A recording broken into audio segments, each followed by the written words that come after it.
The slices, you said they were. Slices. I can still do better than that. I've had it better often than that. Well, I shall be very surprised with the market as it is, and the forward market still firmer. It must have got a very good price if you can beat it. Well, I can. There's always somebody, you know, that's prepared to do a deal if the volume is sufficiently big. You know that. It wasn't only national suppliers who suffered the squeeze. Some local reps were reduced to bribing store managers to win a place on the supermarket shelves.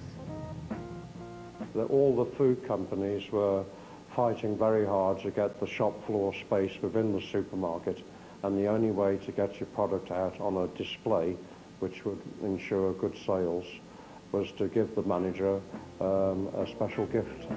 In common language to most people, it is actually called a bung.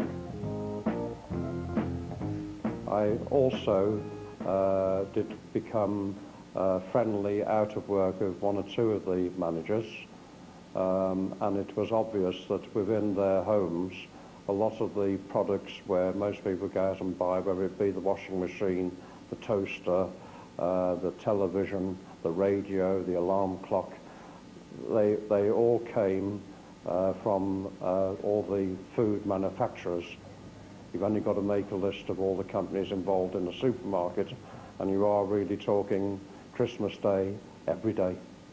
Oh, that's the way it worked, yes. I mean, you know, the representatives came into the stores and the managers did most of their own ordering. Probably 85% of the goods that came into the stores, the managers ordered.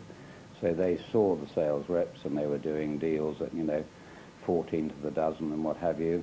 And yes, it was a very, very entrepreneurial business. Entrepreneurial, or just plain dodgy. Supermarkets were now the big hitters of the high street, and ruthless players too. Business deals were often secured on the golf course, with suppliers picking up the tab and doing what was required to keep the supermarket sweet. Occasionally we would play against teams that Tesco would put up, which were ladies' teams, and we managed to lose to them as well. In fact, we didn't try too hard to win, because there were bigger issues than winning a golf game. If Tesco's were the high street's pushy proletarians, Sainsbury's were the influential toffs with a better class of customer. Shop staff knew their station when Alan Sainsbury was around. Well, the staff never spoke to Mr. Allen. If he wanted to speak to you, he'd speak through a supervisor. So the supervisor would ask you the question, and you answered the supervisor, and the supervisor would answer Mr. Allen.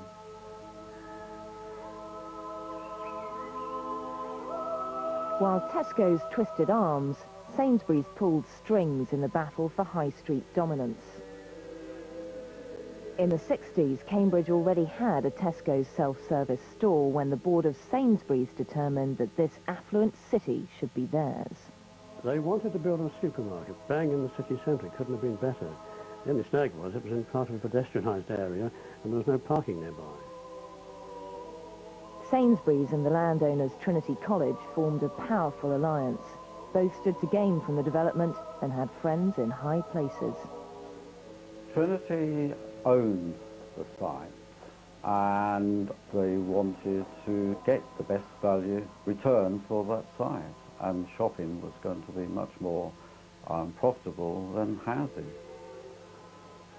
But the council unanimously rejected Sainsbury's proposal. Well, the council were very anti the application. I think you would find that throughout the Guildhall at the time there was unanimous views that it shouldn't be granted. To Sainsbury's, though, this was merely a temporary setback. Long-standing members of the House of Lords, the family used all its connections to get Trinity College to apply the pressure. This Cambridge institution went to work for the Sainsbury's store, and one by one the councillors changed their mind. So one can only assume that wheels were within wheels, and that there had perhaps been machinations behind the scenes. The council were strongly very unhappy, should I say, about this. They felt they were being sidelined, steamrolled, pushed aside, or whatever the phrase you want to choose. Sainsbury's got their store, and it proved to be one of the most profitable in the country. In the 70s, the supermarket came into its own. With more women working, there was huge demand for efficient and convenient places to shop. Supermarkets stocked an ever wider range of goods for us to spend our money on.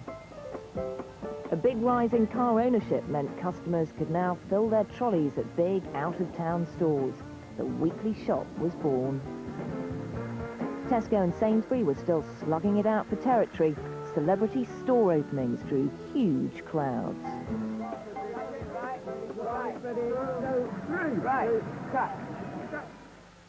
What a marvellous smell. Reminds me of the Punjab. Just a little something. And as lives got busier, the supermarkets responded by selling convenience foods. By Jove, what a wonderful biryani. It's Vesta's beef biryani. Oh, it's not just a... Vesta curry became one of the most popular British dishes.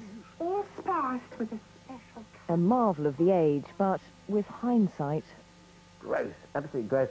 It was a curry like no other curry, like only the English could make. Lots of fruit, and it was sweet, and it was horrible. Earthlings are divided into two species. Then, of course, we had smash.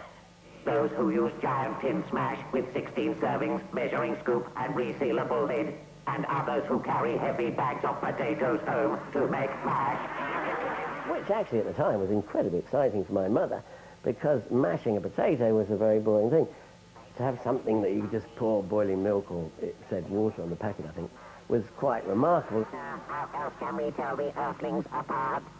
The ones that carry potatoes may have longer arms. Oh, mash, get smash. Supermarkets claim more than convenience, though. They also promise us value for money. Stephen Kraft devotes his time to proving them wrong, much to the irritation of supermarket bosses. He is an unapologetic price obsessive. That's all nice and cheap today, as usual. Right, okay. Well, I keep you in business all on my own, actually. If it wasn't for me, I think you'd be out of a job. Right, I'll have a pound of these. I mustn't say that nowadays, must we? Half a kilo. No, we keep the pound going, that's I have here a very large, huge bag of rice, 25 kilos. And this was, if I can lift this is 11 kilos of basmati rice. And I think it was about 10 quid for the whole bag. I took 2 of those persimmons and 2 custard apples. Moving on around to the dreaded fridge here. This is what they call organised chaos. Let's have a look. Well, we have plenty of onions, so I don't need any of those. And we have a reasonable supply of clementines as well. These are bacon offcuts, which make reasonable rashers. It's not too salty. I've purchased it before here. Again, in the supermarket, the equivalent product, something like double the price at least. At least. I purchased these from Iceland. They were actually end of line, 30 pence a bag, so I couldn't resist it. I cleared the freezer out.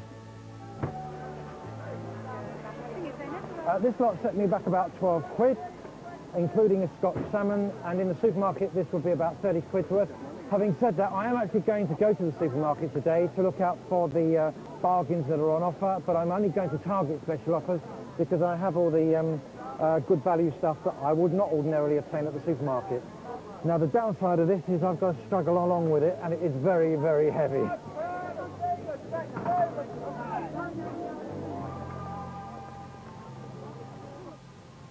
The supermarkets do not like the way I shop, and I have actually been banned from supermarkets because all I'm doing is targeting their lost leaders, what they call lost leaders, and ostracising all the more expensive stuff like the convenience meals and all the other frilly stuff.